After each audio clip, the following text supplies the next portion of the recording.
Salut à tous, ici Michael, j'espère que vous allez bien. On se retrouve aujourd'hui pour une nouvelle vidéo consacrée au logiciel Blender. Aujourd'hui, je vais vous montrer comment réaliser l'animation de particules que vous avez sous les yeux. Donc c'est entièrement réalisé avec Blender, bien évidemment, et avec le moteur de rendu Eevee. Donc pas de cycles. Il y en a beaucoup souvent qui se plaignent un petit peu, qui disent ouais les vidéos c'est cool mais on est obligé d'avoir cycles et ça demande trop de performance à l'ordinateur. Aujourd'hui, ça va être du Eevee, donc c'est beaucoup plus optimisé que Cycles, mais c'est moins qualitatif. On aurait pu avoir quelque chose de beaucoup plus propre avec Cycles, mais déjà là, le rendu Eevee est assez correct, je trouve. On a un joli depth of field, on a du motion blur et bien évidemment un système de particules qui va générer tout ceci. Ok, donc il faut quelques bases en particules, on va les revoir ensemble aujourd'hui. Également en positionnement de caméra, en depth of field et en motion blur, on utilise uniquement ceux intégrés par défaut dans Eevee. Il n'y a pas de compositing sur la vidéo que vous avez sous les yeux. Avec du compositing, on aurait pu retravailler un petit peu plus les couleurs, avoir un motion blur plus précis en se basant sur la vélocité propre de chaque particule. Là, c'est un petit peu la technique, on va dire, rapide, qui permet d'obtenir un résultat tout à fait correct, je trouve. Mais on aurait pu avoir mieux avec Cycles. Donc aujourd'hui, ça va être du Eevee, ok ? Donc comment j'ai fait tout ça? La scène 3D ressemble à ceci. Donc vous voyez, c'est un système de particules assez classique avec un émetteur, avec des objets spécifiques, avec des rotations un petit peu aléatoires sur mes particules. Vous voyez qu'au final, j'ai pas touché à grand chose. On a beaucoup de particules, on est à 100 000 pour avoir quelque chose d'assez dense quand même. Vous pourrez bouger tout ceci comme vous le souhaiterez lors de votre simulation. Et ensuite, voilà, j'ai juste mis un petit peu de randomisation en ce qui concerne de l'aléatoire sur les rotations des particules, sur l'échelle des objets et également sur la vélocité. Mais tout ça, on va le voir au fur et à mesure. Peut-être que je ferai des allers-retours dans cette scène pour avoir exactement le même paramétrage. Mais sinon, c'est pas très grave, il suffit que le résultat nous convienne et on verra ce qu'on peut obtenir. Ok? Donc, on est parti, je vais dans un nouveau fichier Blender. Je vais supprimer le cube de base et normalement, vous avez les raccourcis clavier qui s'affichent en bas à droite. Donc ça, c'est quelque chose que j'active à chacune des vidéos. Donc si vous êtes un petit peu perdu parce que je parle trop vite, parce que j'ai oublié d'expliquer un raccourci clavier, en bas à droite de la vue 3D, vous avez tous les raccourcis clavier avec leurs fonctionnalités. Donc je vais rajouter un plan. Pourquoi un plan? Parce que c'est lui qui va me servir d'émetteur de particules.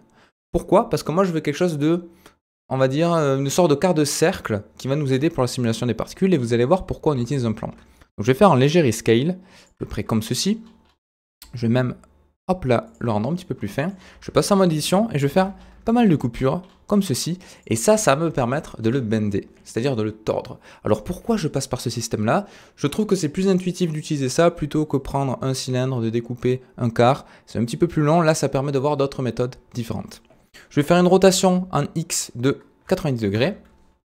Je vais m'assurer en haut à droite en affichant le Face Orientation que j'ai bien le bleu à gauche, c'est-à-dire que mes normales vont bien pointer vers la gauche, et c'est dans ce sens-là que mes particules vont être émises. Il faut savoir que c'est basé sur une intensité de normale par défaut, en mètres par seconde, et là, mes normales pointent à gauche, donc mes particules vont partir à gauche. Maintenant, j'ai plus qu'à tordre mon objet. Comment je fais ça? Je vais rajouter un modifier. Alors, la mauvaise méthode serait de passer en mode édition, et d'essayer de le tordre un petit peu à la main.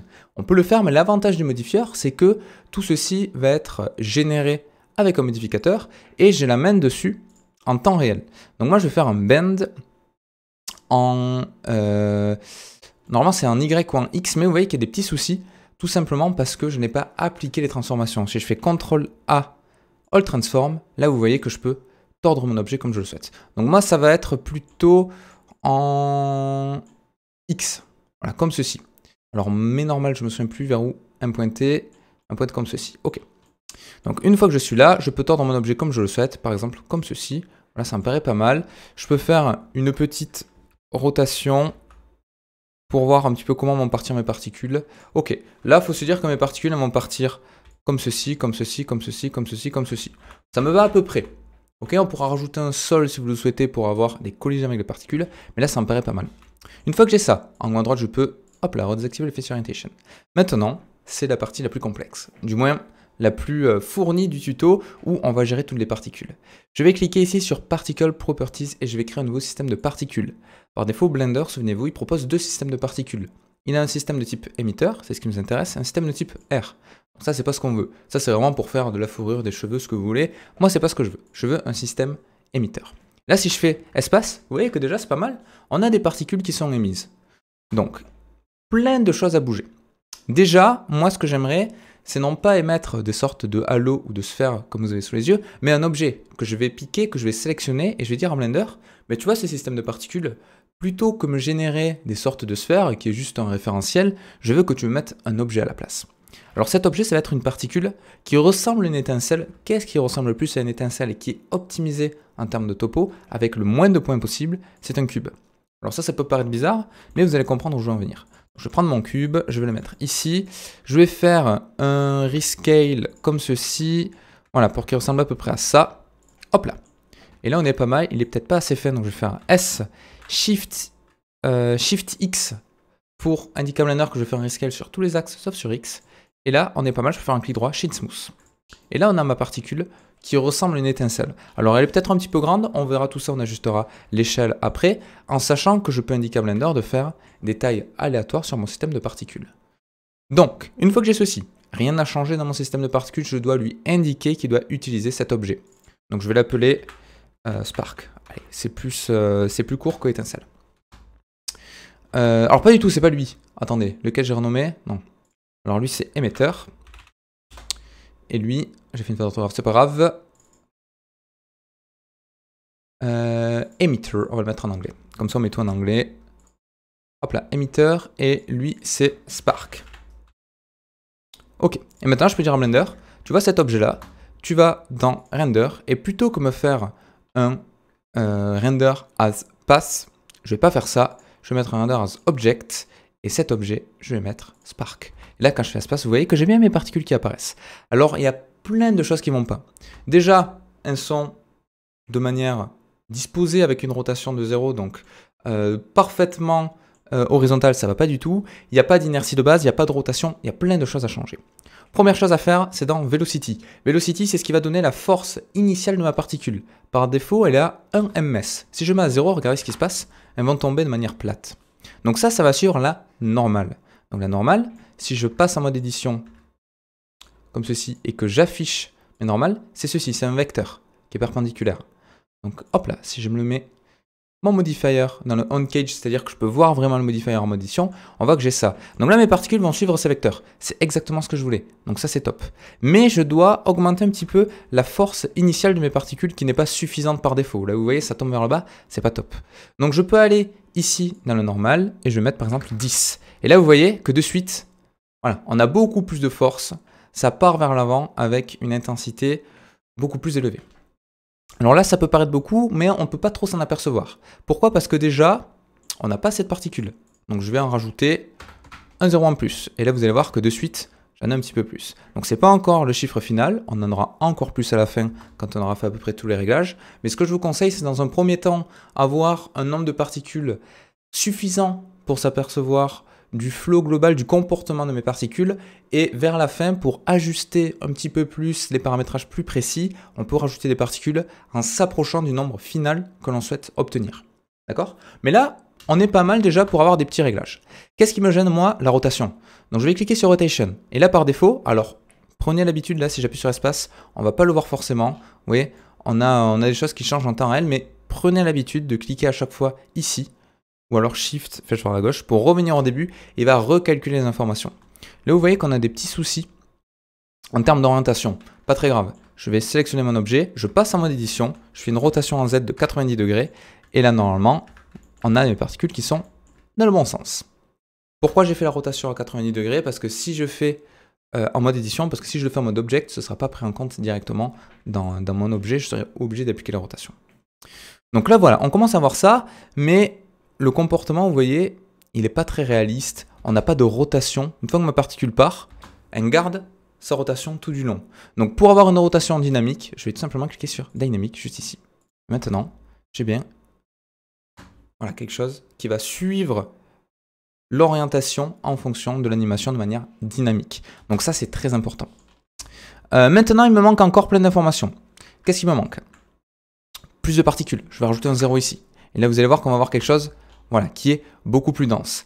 Mais on a quelque chose qui est un petit peu bizarre. C'est-à-dire que mes particules, elles vont suivre des trajectoires très linéaires. Donc ça va pas. Il faut rajouter du coup de l'aléatoire. Comment je rajoute de l'aléatoire? On en a plusieurs. On a déjà de la randomize ici dans la velocity. Si je mets à 50, vous allez voir que ça va exploser. Ça va même plus suivre, voilà, ça va même plus suivre ce que j'avais fait de base.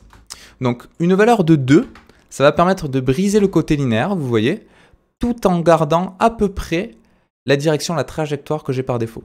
Parce qu'imaginons qu'on modélise, je sais pas, une disqueuse ou autre, on veut pas qu'il y ait des particules qui partent derrière. On veut quand même que ça suive une trajectoire de base, mais sur celui-là, on va rajouter de l'aléatoire. Et là, vous voyez, on commence déjà à avoir quelque chose qui est pas mal. On a encore 2-3 modifications à faire, notamment dans le randomize, juste ici de la rotation. Donc, je peux mettre un petit peu de randomisation, je vais mettre 0,15. Donc ça, pareil, ça va rajouter un petit peu d'aléatoire dans les rotations, vous voyez. J'ai pas tout qui va partir de manière perpendiculaire à mon objet, sinon c'est pas très réaliste. Et dernière chose, sur l'échelle, je peux mettre un random de l'échelle à 100%. Et ça me permet d'avoir des particules assez grandes, donc avec une échelle de 100% comparé à ce que j'avais à la base, et également des toutes petites particules que je peux voir ici. Et là, on est pas mal.